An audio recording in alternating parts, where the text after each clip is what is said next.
kwa ujumla napitia mateso makali sana kuhusiana na hii miguu, manake ina majeraha makubwa sana. Inshallah Mwenyezi Mungu atawajali zaidi, lakini mimi cha kusema sana sina, ila nashukuru sana. Global TV, kimbilio la wasio na sauti. Tupigie sasa. Inshallah Mwenyezi Mungu atawajali zaidi, lakini mimi cha kusema sana sina, ila nashukuru sana sana sana sana, yani mpaka kwa watu waliokuepo nayo nashukuru sana sana sana. Msaada wao nimeuona, upendo wao nimeuona, nashukuru sana. Siwezi nikasema vibaya, nashukuru sana. Hali gani mtazamaji wa Global TV? Leo hii niko katika hospitali ya rufaa ya mkoa wa Simiyu. Tumekuja hapa kumuona mgonjwa Yoeli Edward, miaka 31. Kwa wale ambao waliweza kufuatilia Global TV, ni takriban kama siku 21 zimeweza kupita. Yoeli tulifika nyumbani kwake na kuweza kuzungumza na kutoa taarifa yake. Kama mnakumbuka, Yoeli alipata changamoto ya kushambuliwa na mamba akiwa kule mkoani Morogoro katika shughuli zake za kilimo. Alishambuliwa na mamba na kuweza kuvunjwa miguu yake yote miwili. Baada ya tukio lile, Yoeli aliweza kupata matibabu ya awali, lakini aliweza kuanza kupata matibabu yale ya kutibiwa miguu yake. Bahati mbaya akaweza kupata changamoto za kifedha na hakuweza kuendelea na yale matibabu. Aliweza kukaa takribani mwaka mmoja bila kuweza kupata matibabu. Katika lile tukio, Yoeli aliweza kuvunjwa miguu yake na kukosekana kwa matibabu ikawa changamoto kwake. Baada ya akawa anapata maumivu makali. Kama ambavyo nimesema, takriban mwaka mmoja alikaa bila ya matibabu. Ndipo alipochukua uamuzi wa kuita vyombo vya habari na kuweza kueleza jambo lile, akiomba msaada kwa Watanzania. Baada ya Yoeli kuzungumza na vyombo vya habari kwemo Global TV na kuelezea ile changamoto ambayo alikuwa anakabiliwa nayo, Watanzania mbalimbali waliweza kumchangia, lakini wapo baadhi ya Watanzania ambao waliweza kujitolea kumsaidia matibabu, ambapo baada ya michango mbalimbali ambayo aliweza kuipokea na wale ambao waliweza kujitolea kumsaidia matibabu, Yoeli alifanikiwa kuanza kupata matibabu katika hospitali hii ya rufaa ya mkoa wa Simiyu. Matibabu ambayo aliweza kupatiwa Yoeli ni baada ya madaktari kupitia maumivu ambayo alikuwa anayapata na kupitia yale majeraha ambayo alikuwa nayo. Ushauri ambao ulitoka kwa madaktari katika hospitali hii ya rufaa ya mkoa wa Simiyu ni kwamba Yoeli atafanyiwa upasuaji, kwa maana ya kukatwa miguu yake yote miwili katika maeneo yale ambayo alikuwa amevunjwa na mamba.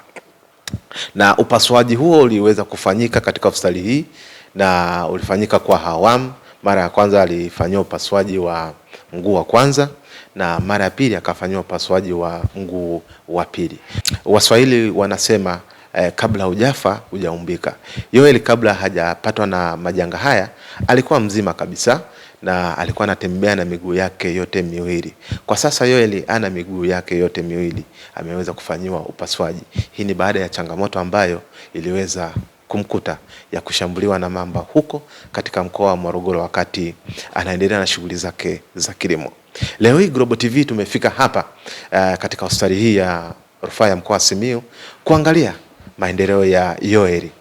Na hii ni baada ya kumalizika kwa upasuaji ambao alikuwa akifanyiwa hapa katika hospitali hii ya rufaa ya mkoa wa Simiyu. Sasa tunazungumza na Yoeli aweze kutueleza ni kwa namna gani Watanzania wameweza kumsaidia katika kipindi hicho ambacho aliweza kuongea nao, na atueleze matibabu ambavyo yalienda na kwa sasa anajisikiaje. Yoeli, habari za asubuhi? Salama ndugu mwandishi wa habari. Unaendeleaje? Naendelea kidogo afadhali, japo kwa changamoto ni maumivu yani. Ndio. Okay. Watanzania waliitikiaje baada ya wewe kuwaomba msaada? Baada ya kuongea na Watanzania wenzangu kupitia vyombo vya habari, binafsi nashukuru, mwitikio ulikuwa mzuri sana tu. Tanzania wengi sana kutoka mikoa mbalimbali waliguswa na changamoto yangu kwa ujumla. Walijitokeza watu mbalimbali kutoka mikoa na wilaya mbalimbali, walinipigia simu kunijulia hali na kunitumia fedha. Siwezi nikasema vibaya, wamejitokeza vizuri sana, ushirikiano umekuwa mwingi wa kutosha. Kwa kuhusu hilo nashukuru sana. Ndio wamejitokeza, wamenisaidia, wamenitumia hela, wamejitahidi sana kwa kweli kuhusu ile. Mbali na kukutumia fedha, lakini kuna baadhi ya Watanzania hao wameweza kujitolea na kukusaidia gharama za matibabu. Ndio, pia pamoja na kwamba wale wa kunitumia pesa moja kwa moja, wapo waliojitokeza kunitolea gharama za matibabu, wapo wamejitokeza. Okay. Tuambie matibabu yaliendaje? Ilikuwaje? Matibabu kwa upande wangu yameenda kwa awamu mbili.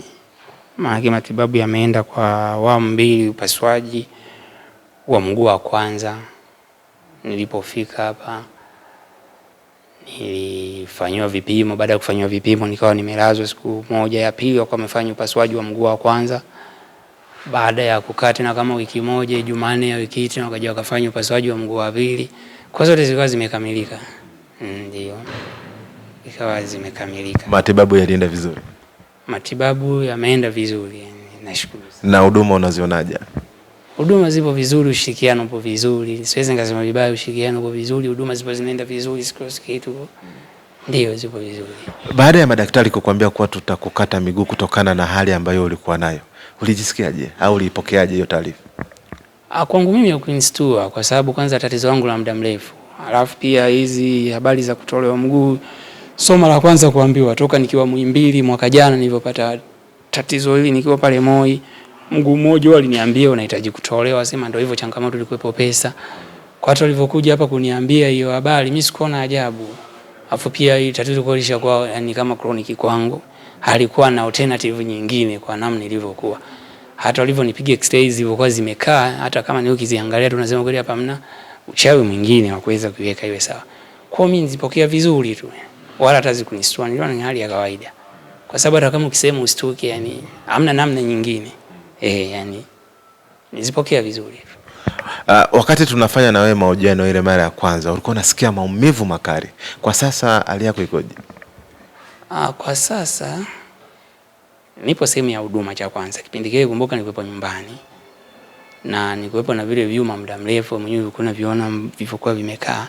Kwa sababu nipo sehemu ya huduma, maumivu labda ndio changamoto. Kuna wakati dawa zipo za maumivu natumia, kwa hiyo maumivu yakiwepo natumia, unapoza. Huko kuna ufadhali kidogo. Kuna utofauti wa mwanzo na sasa mkubwa sana. Utofauti mkubwa upo sana. Kwa sasa umeingia katika mazingira ambayo tunasema ni mazingira mapya. Hauna miguu yote miwili. Changamoto hii sasa unaichukuliaje kwako? Changamoto hii kwa kweli kimawazo inanipeleka, yani tuseme ni kubwa na yenyewe kwa kiasi chake. Ni changamoto kubwa kwa sababu ni hali ambayo hujazaliwa nayo, imekuja ukubwani alafu ghafla kuizoea. Ulikuwa unatembea, unaenda hapa na pale, unafanya shughuli zako, unacheza mpira, yani vizuri. Leo hii hata kwenda uwani mpaka support hivi, yani kwa inaniumiza kwa kifupi. Ni kipengele pia kwangu mimi hicho. Kwa sababu nikifikiria sana kwamba baada ya hapa maisha yataendaje, ni kipengele. Baada ya matibabu haya au upasuaji huu, madaktari wamekuambia kuna hatua gani nyingine? Madaktari baada ya upasuaji huu, hatua iliyopo kwa hapa nilipo labda ni kuja kliniki, labda na kama kuna uwezekano ukiwa na fedha kupata labda viungo bandia vya kukusupport kutembea yani.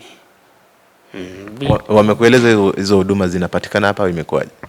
Huduma hizo kitengo hicho kipo hapa hospitalini, kipo wataalamu wa hiyo fani wapo, ndio wapo, na kitengo kipo hapa hospitalini.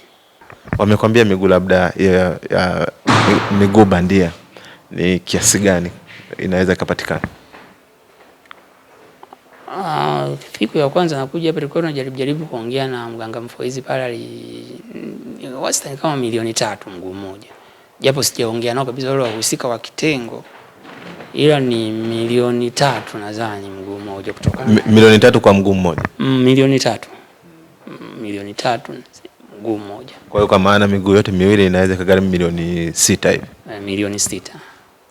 Miguu yote miwili inaweza kugharimu 6. Na uwezo wako kama wewe na familia ni mdogo? Uwezo wa mimi na familia ni mdogo, kugharamia hilo ni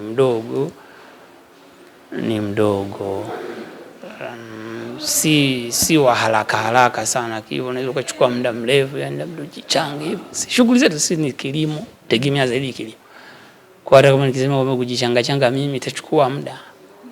Nini ambacho unakiomba kingine kutoka kwa Watanzania ambacho wanaweza wakakusaidia? Mimi kwa sasa kwa Watanzania wanaonisikiliza na kunitazama, nachokiomba labda tu ni support ya viungo bandia tu miguu. Kama nikipata miguu ya kuniwezesha kutoka sehemu moja kwenda sehemu nyingine, haya mengine inshallah Mwenyezi Mungu atajalia. Neno gani sasa la kuwashukuru Watanzania baada ya msaada ambao waliotoa, na labda uweze kusema neno kwa ambao waliweza kusaidia na hiki ambacho kinaendelea na kingine ambacho tutahitaji? Mimi sasa nikasema mengi sana, labda tu kwamba Mwenyezi Mungu awajali, yani awabariki, yani waongezee pale ulipotoa, wabarikiwe zaidi. Wazibarikiwe zaidi, yani cha kushukuru sina. Inshallah Mwenyezi Mungu atawajali zaidi, lakini mimi cha kusema sana sina, ila nashukuru sana yani mpaka kwa watu waliokuepo nayo nashukuru sana.